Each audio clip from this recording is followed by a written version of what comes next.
allegiance, please.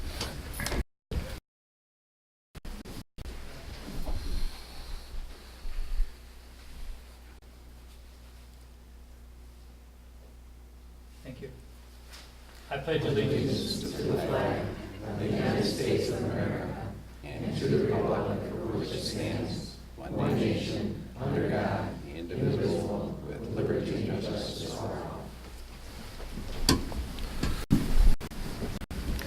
Thank you. The first order of business is the ECSD Endowment Fund grants, and Mr. Alley, I believe, is going to speak to that, along with Mrs. Stover. Welcome. Good morning. Good morning already, yes. Good evening. I'll take over now. We'll take over now. Oh, thank you very much for having us this evening. We are here, Michael and I, to award the 2012 fall recipients, all of their grants for this evening. We would like you to know that with your help and support, the endowment fund has collected over $73,000 just in giving away. We have banked more than that. We are ready to give more grants whenever we can. We love looking at all of the grants that come into the committee meetings and discussing them on end, and never ever being surprised at the amount of, I think, intelligence and wit and imagination that goes into the request for our schools. I think it's wonderful. And so tonight we are giving out 10 grants ranging from $35 to $750 for a total of $424,424. And we are going to let Michael read the names of the recipients, and I will do the wonderful task of passing out the grants and the money. Mr. Alley? Thank you, Ms. Colleen. Our first recipient is Ms. Mary McIntosh from Eddy Elementary. Mary will purchase Caliphone personal CD players and headphones with microphones to create a listening center that will improve student achievement by utilizing technology skills while listening to pre-recorded stories to build fluency, vocabulary, and comprehension skills.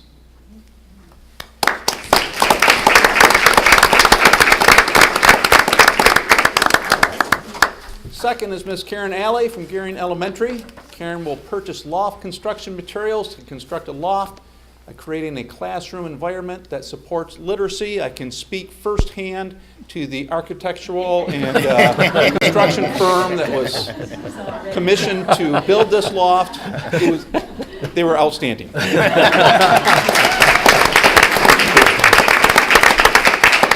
Ms. Pat Keck from Riverview East. Pat will purchase high-interest reading selections for reluctant readers to promote a changed attitude about reading for pleasure and encourage students to become better readers.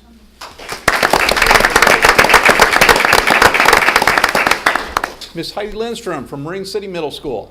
Heidi will purchase AP, I believe that's Marine City High School, correct? Yeah. Okay. AP Biology in middle school. AP Biology kits, genetics, cellular biology, and ecology to help students achieve required goals. The kits include steps of the scientific method and allow students to modify certain outcomes to achieve critical learning thinking skills. Ms. Heidi. Kelly Randolph from Gearing Elementary. Kelly will purchase Just Right classroom leveled reading books to improve reading in the classroom. Books provide students with the experience of choosing and exploring books arranged by difficulty level to guide children to independent reading.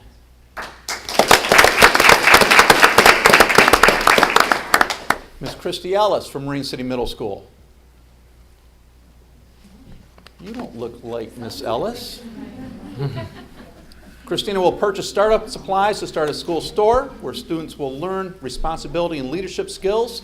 The experience will provide an opportunity for career readiness, including spreadsheet practice, supply ordering, and budget preparation.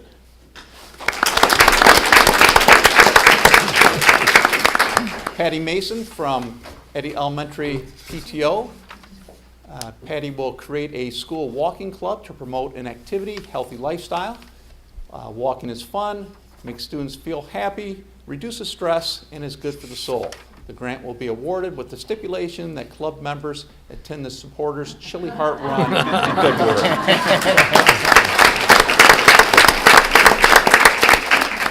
Kelly Carnahan from Palms Elementary. Kelly will purchase Just Right classroom leveled reading books to improve reading in the classroom. Books provide students with the experience of choosing and exploring books ranged by difficulty level to guide children to independent reading.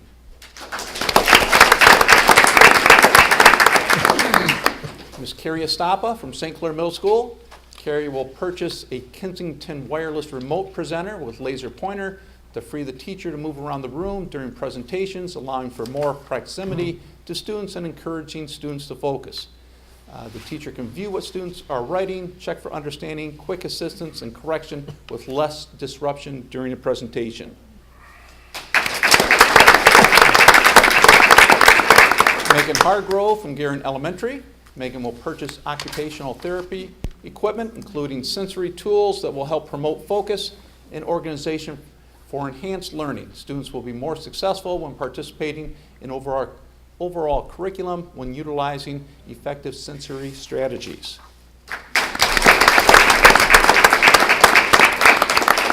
Congratulations to all of the 2012 Fall Grant recipients from the East China Supporters Fund. And a little plug here for our 5K run, Saturday, February 9th. Last year, we had great success in the run. We would like everybody to be there. Last year, matter of fact, I think that was the only day it snowed all winter long. But we're looking forward to another great turnout for the Chili Heart Run, Saturday, February 9th.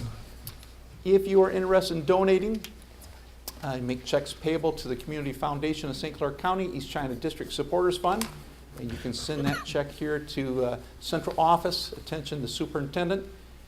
And there is our address, in case you were wondering. And do we need a picture? So everyone please squeeze together. I would say short people in the front, but me saying that means pretty much everyone in the front.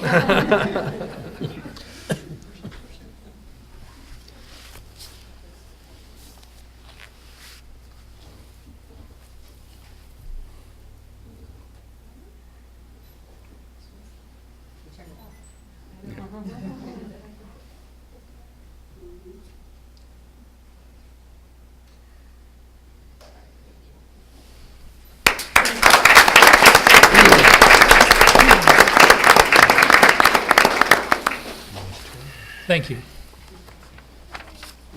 East China School District is blessed with a lot of great athletes, and a number of different times throughout the year we honor our athletes.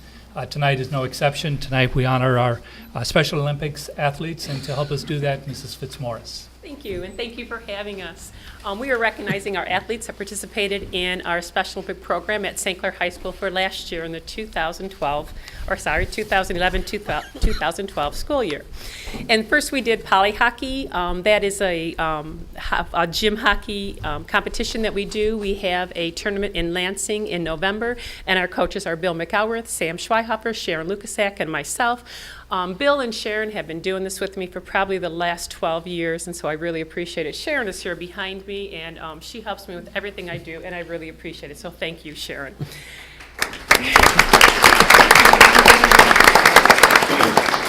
And this is a picture of our 2000 our team last year. This was at our Lansing tournament. And after that, and after the holidays, we do Unified Bowling. Unified Bowling is where we have a program where we pair up one of our Special Olympic athletes with a general ed partner, and they bowl for 8 weeks at St. Clair River Lanes, and then we have a tournament at the end of the season. And again, Sharon was with me to help me with on those. So I'm going to call the students up. Our first one, if he's here, is Tyler Wummel. Didn't think he came tonight. Tyler is now a 10th grader, and he played hockey with us last year. The next one will be Dylan Schoenberg. Would you come up, please?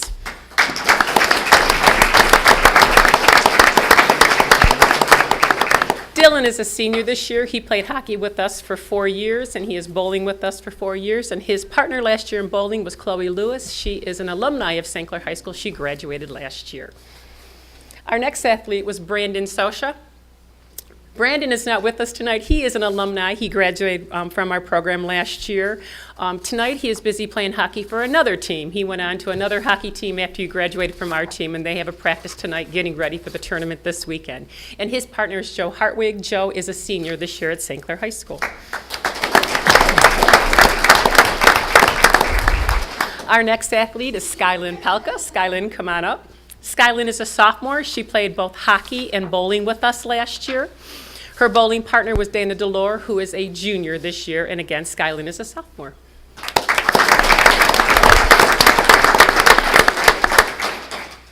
Casey Shutt, is he here tonight? Casey is a sophomore. He did both hockey with us and bowling last year. His bowling partner is Leo Tirzo, who is a senior this year.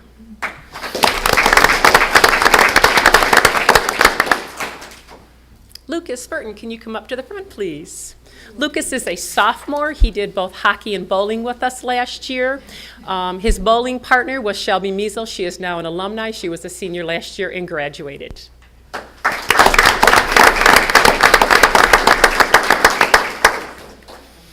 Cassidy Johnson. I don't believe is here tonight. Cassidy is a sophomore. She did the bowling programs with last year. Her partner was Carmen Scherer, who is now an alumni and graduated from St. Clair High last year.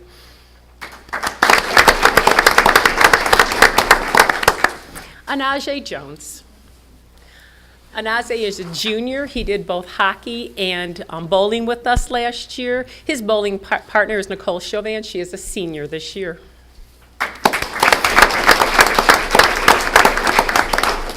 Sam Besno.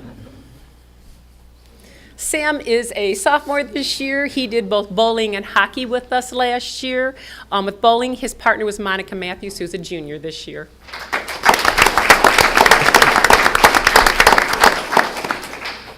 Tony Mercier. Tony is a sophomore. He did both hockey and bowling with us last year.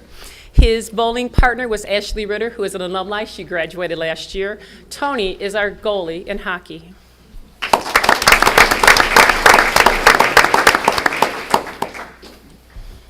Matt Corwin. Matt is a senior this year. This is his last year. He did both hockey and bowling with us last year. His bowling partner is Mike Petletsky, who is a junior this year.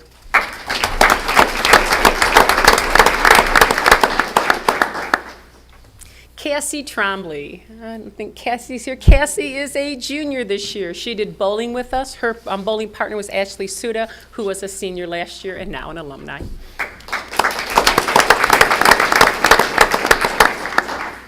Artie Suda, Ashley's brother. Artie was both a hockey player and a bowling athlete last year. He is a senior. He is a junior. Sorry. Not trying to rush it, I promise. He is a junior. His bowling partner was Mickey Lewis, who is a junior this year.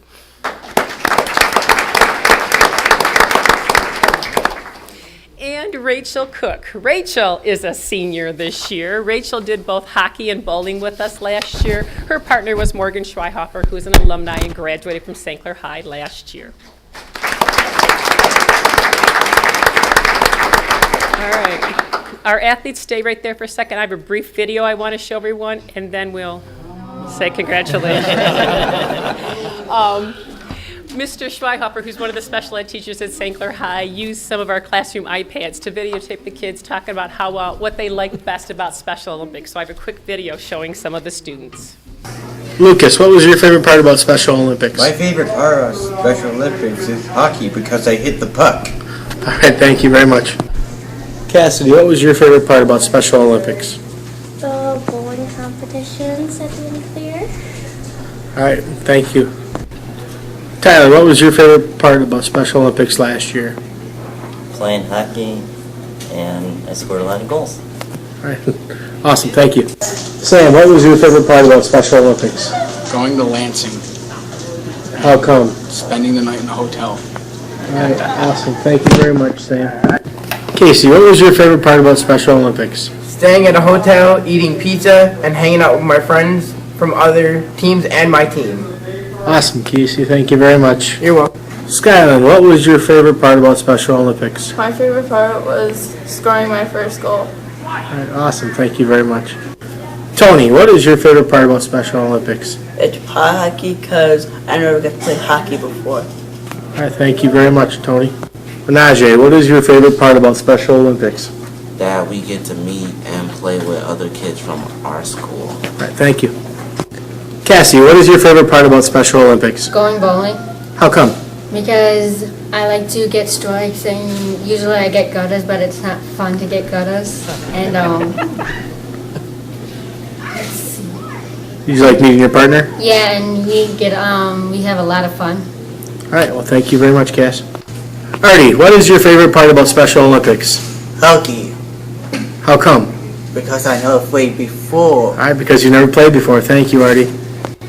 Matt, what is your favorite part about Special Olympics? Learning and practicing my slap shots and getting to know everyone on a trip. Awesome, thank you very much, Matt. Dylan, what is your favorite part about Special Olympics? Bowling, because it is fun and you get to meet new people. Awesome, thank you very much. Rachel, what is your favorite part about Special Olympics? My favorite part of Special Olympics is having fun and meeting new friends. All right, thank you very much, Rachel. You're welcome.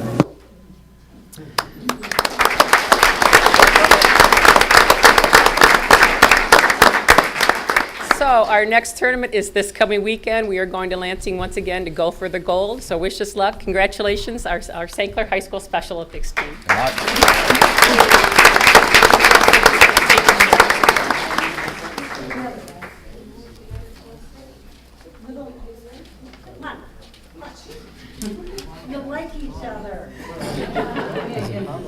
You three people go in front. You three people go in front. Go in front.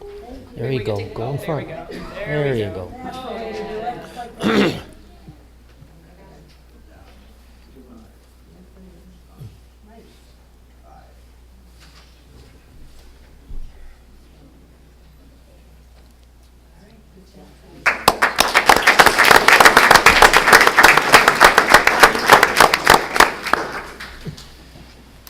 We'll pause for just a couple of moments so that people who aren't able to stay tonight, we invite you to take your leave.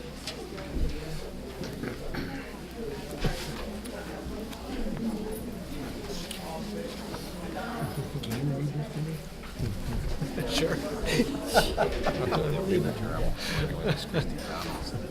It's the Academic Spotlight, and tonight it's Riverview East High School. Mrs. Resnich, the principal. Welcome. Mr. McCartan, before I introduce Jason Steyer, teacher extraordinaire, I just wanted to say it has been my privilege and honor to work with someone of your caliber. I have always appreciated your honesty, your integrity, your voice of reason and calm during the storms, and certainly your sense of humor at our opening day. And I just wanted to thank you. I appreciate that.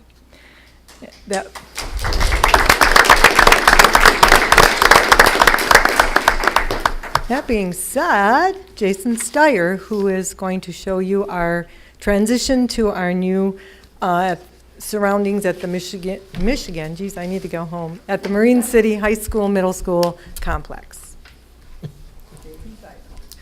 Good evening, Board. I'm Jason Steyer. I'm the visual arts teacher at Riverview East High School. And we're here tonight just to talk a little bit about our recent transition and some changes that are happening with our alternative high school program. So for those of you who aren't real familiar with the program, since 2001, we were housed in the former St. Clair Middle School building on North 6th Street in St. Clair. The building had a lot of history, a lot of charm. It really felt like a home to the staff and students. So as any of you know who have ever made a move, it's hard to pick up and leave a home, take all your belongings, and settle into a new environment. But we would like to thank everybody who made that smooth and possible. Everyone from the custodians who lugged all of our belongings and collections, the maintenance department who made sure that the new building was ready and suitable for us, the board, the administration, the entire staff at Marine City Middle School who made us feel more than welcome. and everybody else who was involved. So thank you for helping us with that move. Our new location is sharing the Marine City Middle School complex on King Road, and we're just off of Ward Street in the back of the building. So that is the signage. That's the outside of our building, outside of our art room. We do have our own entrance to the building, which was a concern. We wanted to make sure that we still had our own building. There was some concern on how we would be divided or separated from the middle school. We didn't go with this option. We went with something more inviting, more friendly, and as you can see, we have some students at the doorway there welcoming those who visit. It also makes it a lot easier for Nina to run back and forth between the middle school and Riverview East throughout the day. The first thing we wanted to do was give our new building character, to give the students a sense of ownership, a sense of pride, and one way that we did that right off the bat was through artwork. Within the first week or two of school, the lockers, which were plain and off-white, became an art gallery that showcased student talents and told us a lot about who the students are, and anyone who visited our building could look at the artwork and really learn a lot about who our students are and understand our program. So some of the artwork we did was capturing the students' silhouettes and profile, and they filled those profiles with things that told us about who they are as an individual. So some were very creative, very colorful. Some used writing to kind of tell us about their lives both in and out of school. And it really allowed for a lot of conversation among staff to get to know who these students were. And it also added just a really nice touch to the building. And like I said, developed a sense of ownership and pride right off the bat. So one thing we definitely did not leave behind was the talent of the students creatively through art. Our mission also remains the same. Riverview East High School is there to provide a nurturing learning environment to promote future success. That is our goal. No matter who our students are, we follow them from day one and make sure that they're successful in their learning, that they're provided the opportunities that they deserve, and that they graduate like all of our other students. Some of the fundamentals of our program, one is mutual respect. And if you ever visit our building, you really can sense that the students and the teachers respect each other. We look at what the students' needs are. They understand how difficult our jobs can be, and we work together to make it a pleasant environment. It's really a sense of family. A lot of students don't have the most desirable lives outside of school, and we're there to offer a place where they can come and be happy and feel safe and want to come to school every day. We try to help everyone succeed, and we do that in a number of ways. We follow the same curriculum that all East China high schools follow. We also offer E-2020 offerings where students can work to recover missed credits at home. So we kind of work with the students as individuals and help them find the correct path to get them to graduation. While we're at it, we try to make learning meaningful. We try to make it fun. The teachers are incredible at finding new ways to reach learners who struggle and addressing each individual's needs and doing the best we can. We do that through student teams. We do that through senior mentor program and a lot of other ways. And of course, we embrace the creative spirit of our students. They're phenomenal. They really have great ideas. And once you find out how to tap into them, they prove to be just phenomenal students. And the one plus I think a lot of the staff and students feel with the move to Marine City Middle School Complex is more of a sense of community. Before we were kind of isolated, we were away from the other schools and the other students. Now when you leave school, we mingle with the other students. You see the opportunities after school. Students tend to stick around longer. And there's just a great sense of community in our new building, so that's definitely a plus with the transition. This is a little sneak peek of what life at Riverview East High School looks like. Our doors are open. We encourage people to come in and see what our program's all about so they understand.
So just to sum things up, Riverview East may have changed locations. We may have changed our building.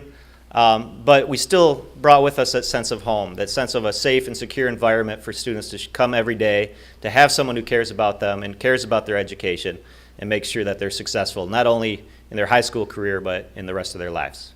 And if Nina has anything else to add?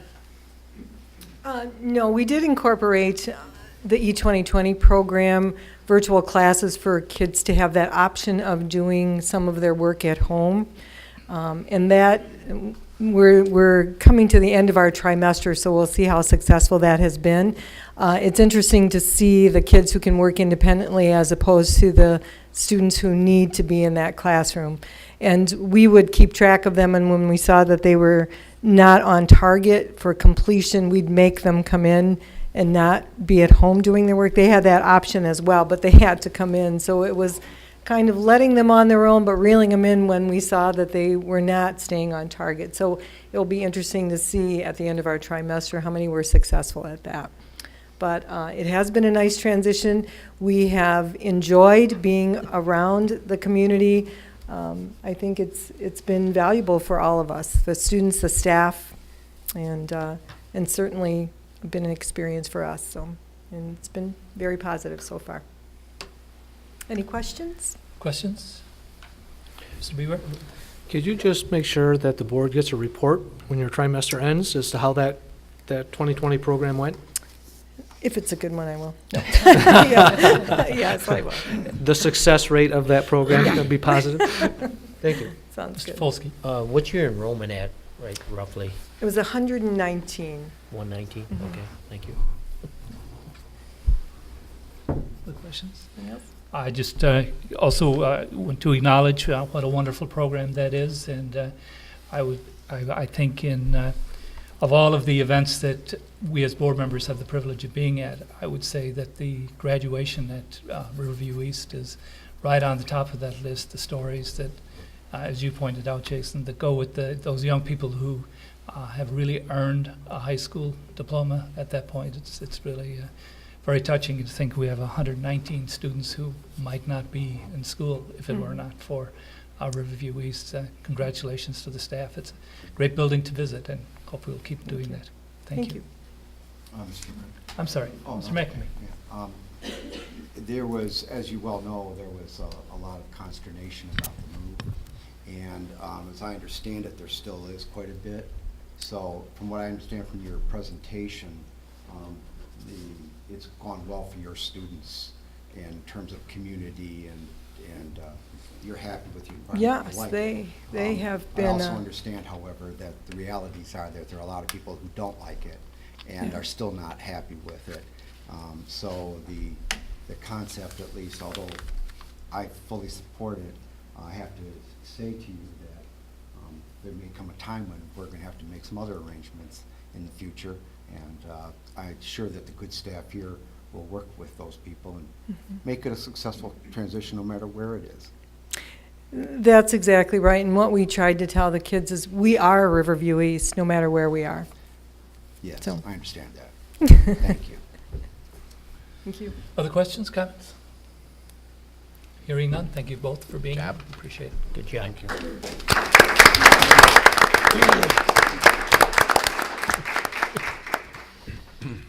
Our next item of business is the consent agenda. A motion will be in order to approve the consent agenda, including the approval of minutes, payment of bills, financial statement, and schedule of investments. So moved. Been moved by Mr. Bieber, supported by Mr. Polsky. All those in favor of the motion signify by saying aye. Aye. Opposed? Motion carries. We'll now pause and recognize anybody wishing to address the board. Our process is to fill out these green cards. We have 2 of them tonight. And so I would begin with Heather Morris, please.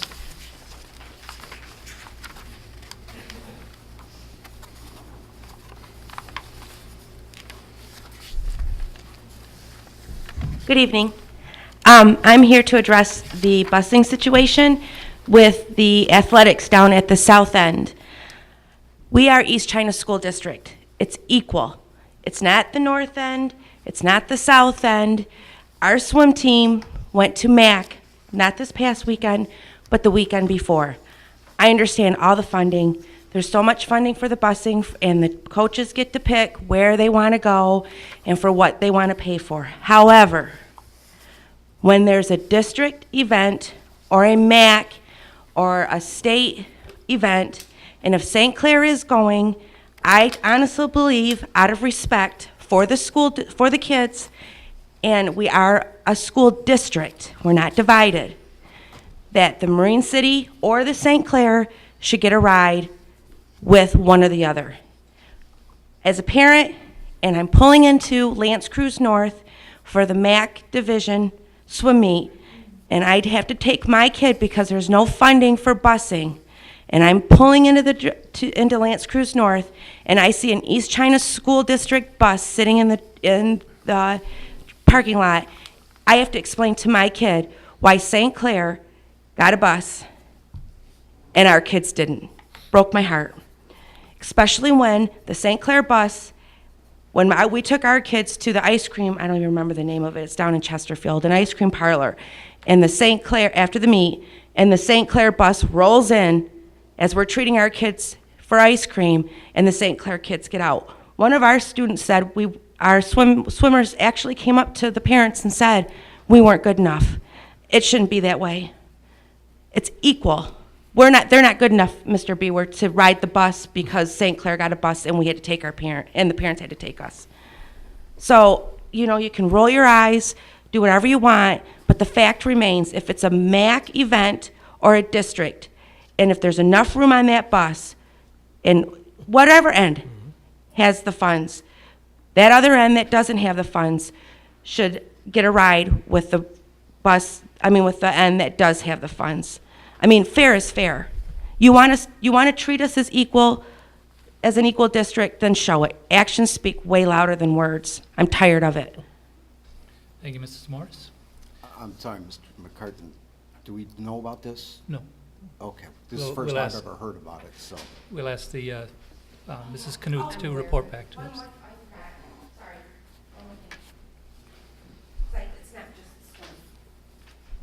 This just wasn't for swim either. It was also this happened to cross country as well at our end. So it's not just a one sporting event effect. It happened at other sporting events as well. Thank you. Our next speaker is Mr. Longuski, please.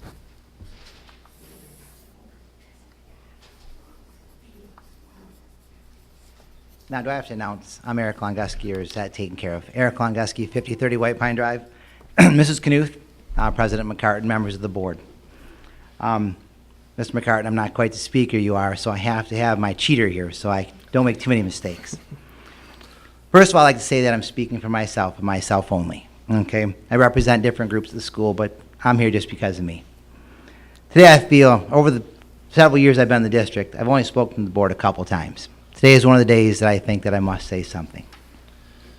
I may be in violation of addressing individual members of the board. I know it's one of the policies, you're not supposed to be able to do that. But I've heard many negative outbursts over the years, and I promise you today is not going to be one of those. Mr. McCartan, Mr. Kletcha, I know that today is not your last board meeting, but I'd like to take time to thank you for your service. The first day of school, Mr. McCartan delivered another fine speech. One that I thought was incredibly thoughtful, well stated like all of his speeches, but one that should have been delivered by another person. It turns out, like in many instances, you showed wisdom in your choice. You thanked people ahead of time, and I'll do the same thing. Mr. Kletcha, I sincerely appreciate your service to the district. Your heart is in the right place. You have dedicated untold hours of service to the district. 1 hour a month is not what a board member puts into the job. It is far more than that. Like any coach on a team, you take the job seriously. When you talk about the issues facing the district, when you think about the issues facing the district, you take them home with you and you think about them on your own time when you could be doing something else. I thank you for your efforts and for the time that you have given to make East China School District a better place for my children. Mr. McCartan, Mike, as you've corrected me many times, I shall save my most scathing comments for you, the head coach of the team. From the first time I heard you give a speech on the opening day of school in 1994, Until today, the days just after a rather unpleasant election season, I have formed my opinion of you. You are a good man, a dedicated leader, a man of unquestioned character and integrity. Your actions have spoken for you. No matter what the issue, I sincerely believe that you made the best decision that you thought was possible. I have not always agreed with you, but I have never once questioned the integrity and honesty in the decisions that you made. Your calm leadership has led us through many ups and downs. From an ugly 2-year contract dispute in 1994 through 1996, that some in this room may even remember. I'm not too sure how many that would be, that group. From the closing of Washington Elementary to the passing of several bond issues and sinking fund millages that have made the East China School District even better. It amazed me how you could so tactfully handle sensitive issues, like the way you handled the no contract year of 1995. In your opening speech, you referred to the neighboring room full of donuts that we didn't eat as a way to break the tension in that room that day. The accomplishments of this district while you have been a board member are numerous. From the additions to the high schools, the new St. Clair Middle School, the PAC, the turf at the football field, and the technology district-wide. I will not try to list them all, but those things just don't happen. It takes hard work and dedication from people like you, and like you said on the first day of school, from the people upon whose shoulders we now stand. I thank you for your role in all of these efforts. Mr. McCartan, Mr. Kletcha, I am sure that the new board will pull together under the leadership of Mr. Bewer, and they will lead the district into the future in a positive manner. I'm sure of that. But I'm also sure the loss of the two of you and your 32 years of combined board experience will be almost impossible to replace. Once again, thank you for your calm, steady leadership in this district. Your outstanding service has not gone unnoticed. Thank you. Thank you.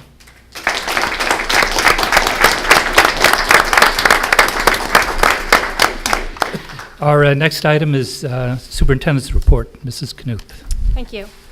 On behalf of the district, I'd like to really thank our community for extending our sinking fund millage renewal. We really appreciate all the support, and we will continue to use that investment wisely in maintaining our facilities and grounds. We really want to thank our community.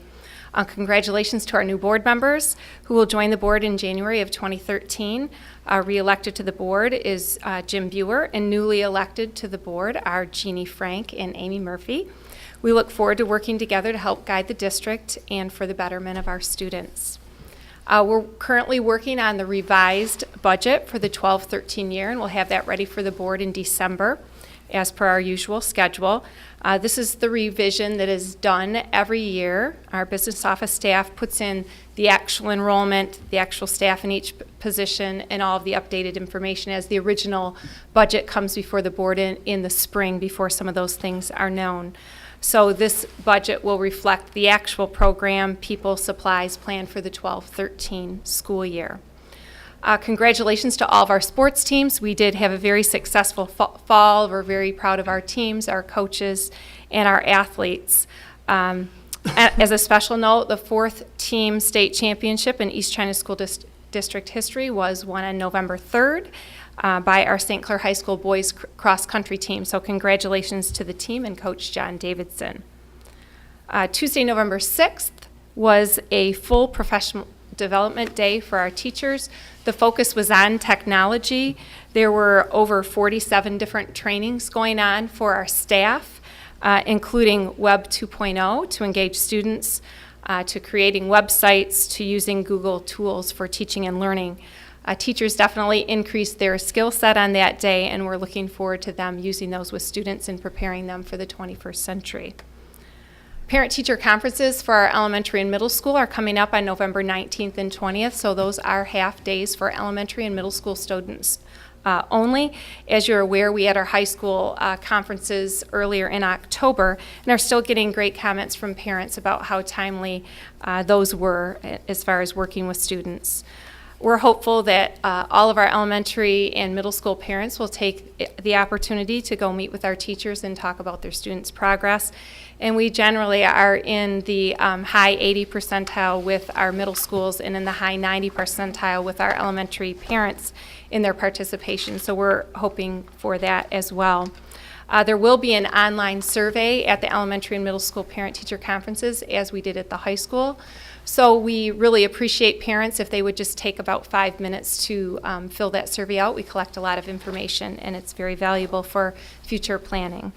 At our December 10th Board of Ed meeting, we will look forward to formally recognizing Mr. McCartan and Mr. Klecha for their years of service and leadership on the board. So, thank you. Thank you, Mrs. Knuth. Any comments, questions? I have a question. Mr. McNamee. The budget, that's not a requirement of law that we do it in December, is it? No. Okay. So, all right, so you present a board, for board approval budget, we're gonna have a new board in January. Mm-hmm. And I'm wondering, I'm gonna bring this up at that point, but we probably should have maybe, since they're the people who are gonna have to be voting on it and working with it, I'm gonna suggest now that I will probably say, let's push this into January when it comes up in December. Thank you, Mr. McNamee. All right. We will move on to our action items. The first action item, a motion will be in order that the board accept the audit report for fiscal year 2011-2012 as prepared and presented by McBride, Manley and Company, PC. So moved. It's been moved by Mr. McNamee. Support. By Mr. Folsky. Comments or questions? Board members will recall we had our presentation from the younger Mr. McBride recently. Hearing none, all those in favor of the motion signify by saying aye. Aye. Aye. Opposed? Motion carries. Our next item of business is to engage our district auditor. The motion is to support the recommendation that the firm of McBride, Manley and Company, PC, Marine City, Michigan, be retained for the purpose of providing district auditing services for the 2012-13 fiscal year. So moved. Been moved by Mr. Bewer. Second. By Mr. Folsky. Comments or questions? No, that was Mr. Klecha. I'm sorry, Mr. Klecha. Comments or questions? Mr. Richley. I asked this last time, but did we not go out for a bid for this, or just we retained the same? We did not do an RFP, a formal process like that. We do just a survey of other school districts and fees in that regard to just make sure that our bid, that our price that we're getting is competitive. Okay. And so we've had this local firm for quite a long time, and over the last 10 years, their fee has minimally raised over the years. So it's very competitive. I would have to look into that. I'm not sure the exact number. I don't know if Thank you. I have that, so. Other questions, comments? Hearing none, all those in favor of the motion signify by saying aye. Aye. Aye. Opposed? Motion carries. Our next item of business is become a fairly routine one as well. A motion would be in order to support the recommendation that the board approve the attached resolution for summer tax collection as presented. So moved. Been moved by Mr. Folsky, Okay. Support. by Mr. Fletcher. Any comments or questions?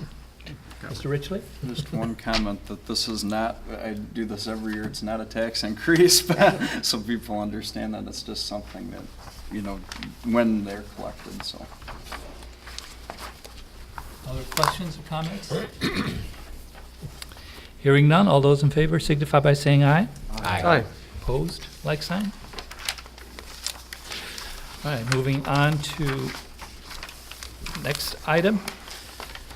A motion will be in order that the board support the recommendation to approve Ms. Linda Austin as Executive Director for Finance effective January 1, 2013. So moved. Been moved by Mr. Klecha, Support. by Mr. Folsky. Mrs. Knuth, you want to enlighten us? Yeah, definitely. Obviously, we received our resignation from Barb Hammond, our current Executive Director for Finance, about a month or so ago.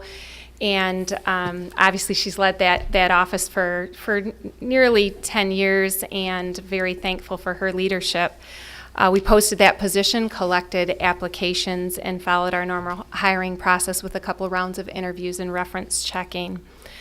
obviously our business office has done a fabulous job, as noted in our audit and our budgets the last few years. And we had an internal candidate, Miss Linda Austin, who is being recommended for that position. Right now with the transition going on, we were excited that she was interested in the opportunity to keep some steadiness. She knows the office procedures in the district inside and out. And I spoke in reference checking with everyone in the business office and a few colleagues around the district, and she came extremely highly recommended as a big support to our staff in leadership and in training. So we are recommending Linda for that position. Comments or questions? Mr. Folsky. How many applicants applied, you roughly know? Approximately 20. 20? Wow, that many, okay. Other comments or questions? Mr. Ritchley? I know I had a discussion with Mrs. Knuth about this earlier in the week, but I was curious about the position that Mrs. Austin currently holds. Is that going to be filled by someone else, or is that? Yeah, so just to discuss that a little bit. So the executive director is in charge of the entire business office and obviously our nearly $40 million budget. Currently, Miss Austin is our fiscal services coordinator who would be reporting to Barb right now. As we discussed, we did have a full-time position resign out of that office in this fiscal year, and we did not replace that position. We have some support from our RISA a couple days a month to do some of the payroll functions that the position who left.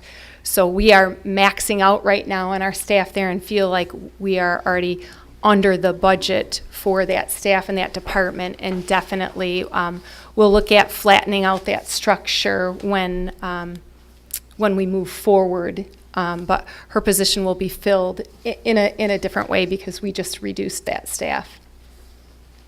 No, so Mrs. Austin's position will be, somebody will be full-time, or? Yes, at a different level. We're looking at flattening out that structure. Do you know what the approximate cost, what would it be, about a little bit less than the current cost, or? So I'm obviously, whoever's leading that office, I'm going to want their input. I've talked just initially, but as far as that structure goes, in restructuring it and replacing that, we expect the overall cost to be less than what our current cost is and within the budget. Okay. Well, I will reluctantly vote yes on this, but I think it's one of the areas where we need to keep our eyes on to cut. And I appreciate that. I think I've been in the personnel office for the last 12 years, and I think the thing that in this discussion, anytime we've had a vacancy, and unfortunately so many of our employees and former employees are aware that as we have vacancies, the very first thing we do is just analyze that vacancy. And is it absolutely essential? Is there another way to restructure it? What is our current budget? And we have taken the opportunity at those moments where a person wouldn't have to be put on layoff when we reduce positions, trying to just do our reductions through attrition. It's not always possible, but generally that was a lot of my hat that was on in this replacement, in the restructuring that office. That is balanced with getting the work done, and obviously in our business office and the work that's produced, and just the timely nature of anybody who's worked in like payroll and putting that out on, there's a ton of timelines and a ton of state reporting that goes along with it. And obviously one of our primary goals in the district as far as managing that budget, and so I'm keenly aware of that, and as we move forward and restructure that, we'll be having my eye on the budget and reducing cost in every way possible when these opportunities come about. Thank you. Mr. McNamee. First of all, Ms. Knuth, there's no question that I know you would have your eye on the budget. I don't doubt that for a second. It's not a question of your competence. However, my issues are these. One, we're going to hire somebody in a fairly important position, obviously. We don't even have a superintendent. So we have to have somebody that's going to work with the superintendent, I believe. We could have a new superintendent, and if we do, then I think that person's hands would be somewhat tied into what they would recommend. In saying that, I'm not denigrating anything. In fact, my personal belief in who the superintendent should be is not really an issue here. However, the fact is that there's going to be a new one, whether it's our interim or anybody else. And I think that that person should have some input as to who this business person's going to be. This contract calls for 18 months, and I think it's a fair contract, except in these circumstances of the transition we're going through in terms of the board and the superintendent, et cetera. There's a clause in here in this contract that talks about severance pay. Well, obviously, we don't pay severance pay anymore in any new contracts. I mean, the people pretty much have spoken to that issue in their own way, and so I can't see it. I'm not saying necessarily that my personal opinion would agree with that, but I think that's pretty clear as to the people, and since we are representing the people, I think they've made it clear what their position is. There's termination provisions in here about a hearing and good and just cause. They're all legitimate concerns, but I think that under the present climate, I don't think that's something that should be in this contract. The fringe benefits, there was a lot of, there have been a lot of comments about fringe benefits, about family members receiving fringe benefits, et cetera. That's in this contract, and I think that should be eliminated. Again, this is no reflection on Ms. Austin, who, by every account I've gotten from all sorts of professionals, is not only competent, but an excellent choice for this position.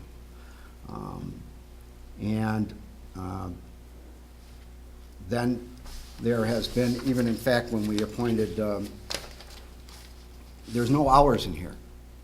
So, and what I'm getting at is, if we're going to hire somebody, we should tell them how much time we expect them to work.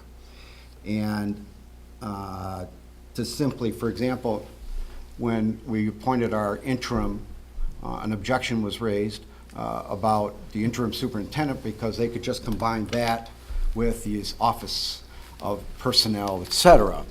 And there was no discussion about, well, exactly how many hours are we talking about? If we're going to work that person 118 hours a week, we could do it. And I think that's the same thing here. If we're going to work this person 118 hours out of 168 hours a week, okay. But I think probably it's better that we itemize in our contract we sign with this person exactly that we expect them to work 40 hours a week or 42 hours a week, or whatever it is.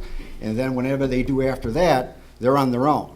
And again, I'm not only, I would like the specificity because I just feel very uncomfortable about saying, okay, we're going to reduce, and we're just going to, which in another way is a phrase of saying we're going to pile on, and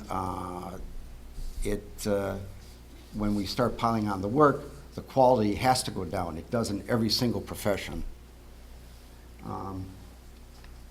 So based on all of that, and I actually have a couple more, but who cares?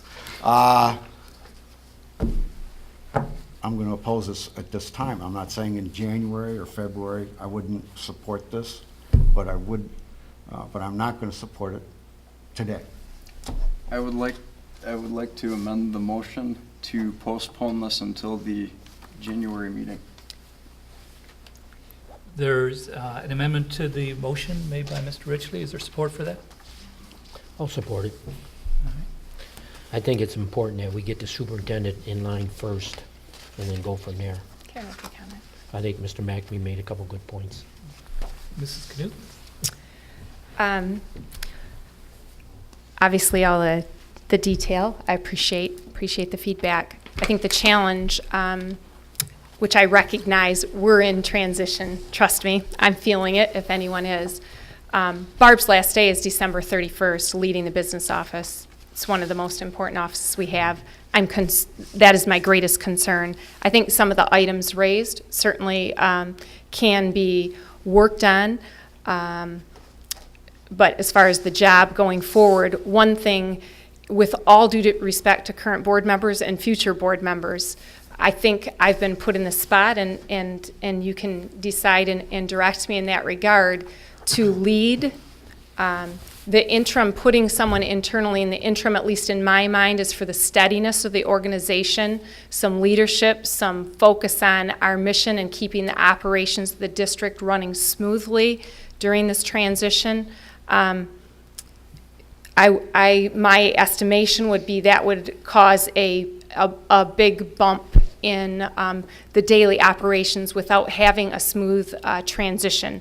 I'm a real big proponent of smooth transitions in leadership, whether it's in a small department, a large department, or a large organization. And so the ideal situation is that we know this, that Barb and Linda can be working together to provide the smoothest transition for the district in the leadership of the business office, which is why we put it as one of our top priorities as far as using our time to get this filled in an adequate time, but in an expedited way. Good. Mr. McNamee? I'm sorry. Okay.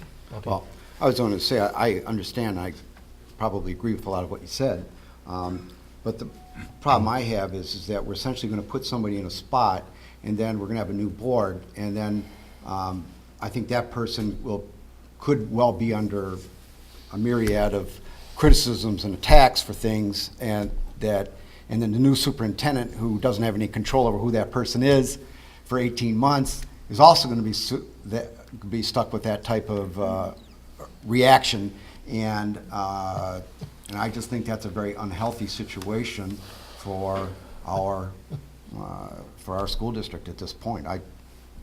It's the way it is. I mean, I'm just trying to deal with the reality of what we have here. That's all I'm saying. Mr. Fletcher and then Mr. Polsky. Okay. I think we're extremely fortunate to have Mrs. Austin as the potential candidate to do this job, and frankly, I think it's our job to get it done at this point in time when we have this candidate. So I'm very much in favor. Mr. Polsky. Could we temporary make it not a permanent job, but an intern job? Would that, Mrs. Knuth, would that help you out any, or is it still? I didn't put you on the spot. No, that's fine. That's what we're all on. I mean, having as an interim, so the connection is, so the superintendent is selecting this person. I mean, that's there's lots of points been made. And so then now we get on to the next topic that isn't for tonight is, so when is that? And so superintendents all across the state come in, their cabinet can be selected for them, and you work with those, you work with your team, you develop the team in that regard. Obviously I spent a lot of time in this process and making sure it's someone who I feel confident can lead in that office and lead the district under, what continue to be challenging financial times. So. Yeah, I don't disagree with that. Your appointment, I have no problem with that. But I think we should put the superintendent in first. Okay. And then go from there. That's why I'm wondering if this is temporary, or is that too messed up? I don't know. Let me see. I think, I've heard a number of different points being made, and Mr. McNamee, you certainly made points about the document itself, the provisions of the contract and things that you would not be supportive of, and I understand that. And I suspect that some of those things are correctable, that they, regardless of whether that contract was for today or is it a year from now, that those same terms and conditions are unacceptable in the current environment. And I understand that, and it can be modified. I guess the bigger question for me is the idea of not having somebody in our chief financial officer. I know it's a different title, but that's really the role and responsibility. either that position unfilled pending the filling of the superintendent's position. I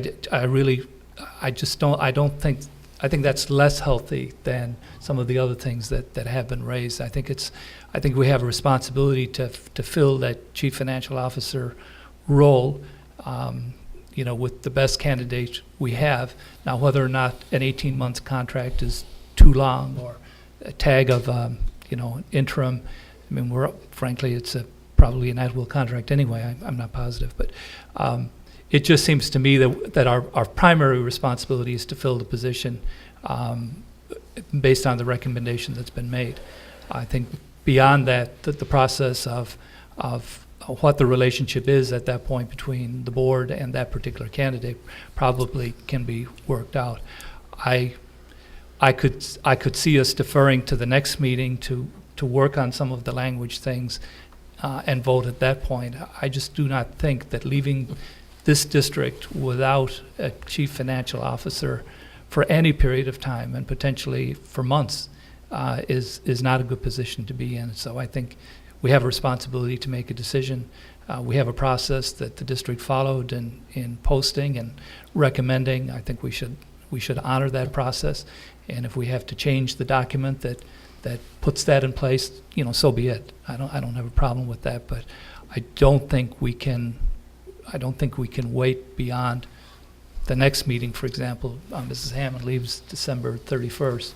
I don't think there should be a vacancy in that position beyond January 1st, not when we have a qualified candidate. But we have, I'm sorry, Ms. Richley, were you going to speak? One more thing. Now, the current executive director for finance, how many vacation days does she have? 22.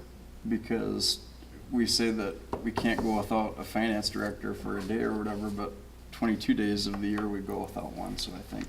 With all due respect, Mr. Richley, I wasn't talking about vacation time. I was talking Oh, about I know, but I'm just saying that I think they can manage probably a month if.